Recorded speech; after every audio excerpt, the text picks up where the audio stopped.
दोस्तों, समय ना किसी के लिए रुका है और ना ही रुकता है किसी के लिए भी। ये लाइनें मैं बचपन से हमेशा से सुनता आ रहा हूँ, लेकिन अगर आज लॉकडाउन के टाइम पे देखूँ तो मुझे लगता है कि शायद आज इस लाइन की परिभाषा बदल सी गई है। न जाने क्यों वक्त थम सा गया है, रुक सा गया है। अब इस ठहरे हुए समय को चलिए थोड़ा इस्तेमाल कर लेते हैं। नमस्कार दोस्तों, शब्द पॉडकास्ट में आपका स्वागत है। मैं योगेंद्र आपका फिर से स्वागत करता हूं और ये हमारा टाइम मैनेजमेंट का तीसरा डोज है। जब इस समय ऐसा लग ही रहा है कि समय की गति थोड़ी धीमी हो गई है, तो चलिए फायदा उठा लेते हैं। और इस पॉडकास्ट में हम लोग सीखेंगे कि अपनी सबसे बेशकीमती दौलत, जी हाँ, बेशकीमती दौलत समय को बर्बाद होने से कैसे हम बचा सकते हैं। पैसा बर्बाद हो जाए, हम उसको फिर से हासिल कर सकते हैं, लेकिन समय एक बार गया तो फिर नहीं आने वाला हमारे हाथ। चलिए पहले हम समझते हैं कि हम चीज़ें क्यों बर्बाद करते हैं। आपने अक्सर देखा होगा, हम हर उस चीज़ को बचाने की कोशिश करते हैं जो हमारे पास कम होता है, पहली बात। और जो चीज़ हमारे पास ज़्यादा होती है, हम उसको ज़्यादा खर्च या ज़्यादा बर्बाद करना शुरू हो जाते हैं। लेकिन समय के अगर आप कॉन्टेक्स्ट में आप देखो, टाइम, अब ये हमें नहीं पता कि हमारे पास से कितना है, लेकिन हम इसको ऐसे व्यतीत करते हैं या फिर यूज़ करते हैं या फिर वेस्ट करते हैं कि बहुत टाइम पड़ा है, बहुत टाइम पड़ा है। क्या हम में से किसी ने सोचा था इस लॉकडाउन से पहले कि ऐसा भी टाइम आएगा? तो दोस्तों, ज़िंदगी में कभी भी किसी भी चीज़ को ग्रांटेड ना लें। जी हाँ, दूसरी वजह जो चीज़ों को बर्बाद करने की होती है, रिश्ते बर्बाद करने हो या पैसे या ज़िंदगी, जब भी हम किसी चीज़ को ग्रांटेड ले लेते हैं, हम उसकी इज़्ज़त करना बंद कर देते हैं। और जिस भी चीज़ की आप इज़्ज़त करना बंद कर देते हो, वो भी चीज़ आपकी इज़्ज़त करना बंद कर देती है, चाहे वो आपकी हेल्थ हो, चाहे आपकी वेल्थ हो।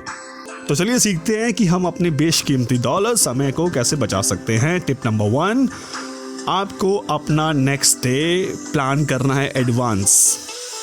जी हाँ, आपको अगला दिन एडवांस प्लान करना है, ताकि आपको ये पता हो कि आपको अपनी बेशकीमती दौलत को सही जगह और सही तरीके से कैसे इस्तेमाल करना है। मैंने बोला सही जगह और सही तरीके से। अगर आप सफल लोगों पे रिसर्च करो तो आपको पता चलेगा कि वो ज़्यादा कुछ खास काम नहीं करते हैं स्पेशल, बस वो सही चीज़ों को सही तरीके से करते हैं। आपने सुना होगा, पैसा पैसे को खींचता है, लेकिन अगर सही जगह और सही तरीके से पैसे को इस्तेमाल किया गया हो, अगर आप गलत जगह और गलत तरीके से पैसा इस्तेमाल करोगे तो वो खींचता तो है, लेकिन बर्बादी को। चलिए, तो डे प्लानिंग में आपको थोड़ा सा, अगर हम इसको बारीकी में समझें, तो सबसे पहले आप क्या कर सकते हैं, एक मास्टर लिस्ट बना सकते हैं। आप मास्टर लिस्ट को 1 साल के लिए बना सकते हैं, जिसके अंदर आप वो हर गोल्स लिख लीजिए जो आप 1 साल के अंदर अचीव करना चाहते हैं। जो भी चीज़ आप प्रैक्टिकल तौर पे वो लिख लीजिए जो आपको लगता है कि ये मुझे हासिल करना है। अब उस मास्टर लिस्ट को आप मंथली लिस्ट में डिवाइड कर दीजिए। क्या हो जाएगा, थोड़ा चंक्स में आएगी, चीज़ें सिंपल दिखाई देना शुरू हो जाएंगी और क्लैरिटी बढ़ेगी आपकी।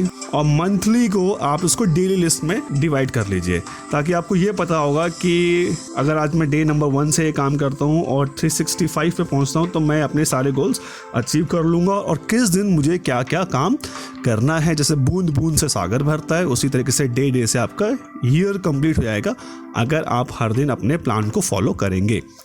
टिप नंबर 2, आपको अपनी एनर्जीज का इस्तेमाल करके अपने गोल्स को हासिल करना है। अब क्या आपको पता है कि हमारे पास कितनी एनर्जीज होती हैं? पता है आपको कितनी एनर्जीज होती हैं? हमारे पास 3 किस्म की एनर्जीज होती हैं। पहला है मेंटल, दूसरा है इमोशनल और तीसरा है फिजिकल।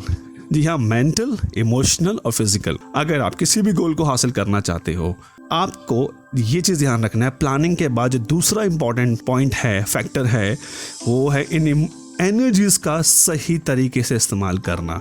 ये एनर्जीज हम सबको बराबर मिलती हैं, ये हम पे डिपेंड करता है कि हम ये एनर्जीज हम सबके पास हैं।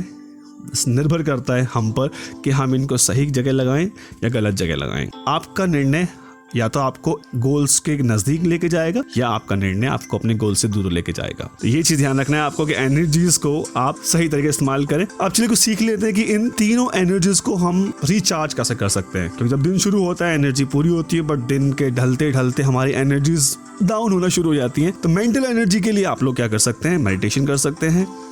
मेडिटेशन कीजिए आप जैसे आपकी मेंटल एनर्जी टॉप पे रहेगी। इमोशनल एनर्जी के लिए आप क्या करें, हमेशा पॉजिटिव सोचें और पॉजिटिव लोगों के साथ रहें। आपने सुना होगा जैसी संगत वैसी रंगत।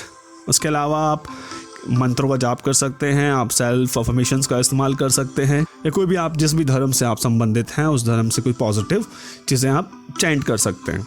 और फिजिकल एनर्जी के लिए आप योगा कर सकते हैं। और रामदेव जी के हिसाब से जो उन्होंने रिसर्च किया अपने योगा पे, उनका जब ब्लड लिया गया योगा करने से पहले और योगा करने के बाद, तो योगा करने के बाद उनके ब्लड में वाइट सेल्स बहुत ज़्यादा बढ़ गए थे। और वाइट सेल्स हमारे इम्यूनिटी सिस्टम को बहुत स्ट्रॉन्ग बनाता है।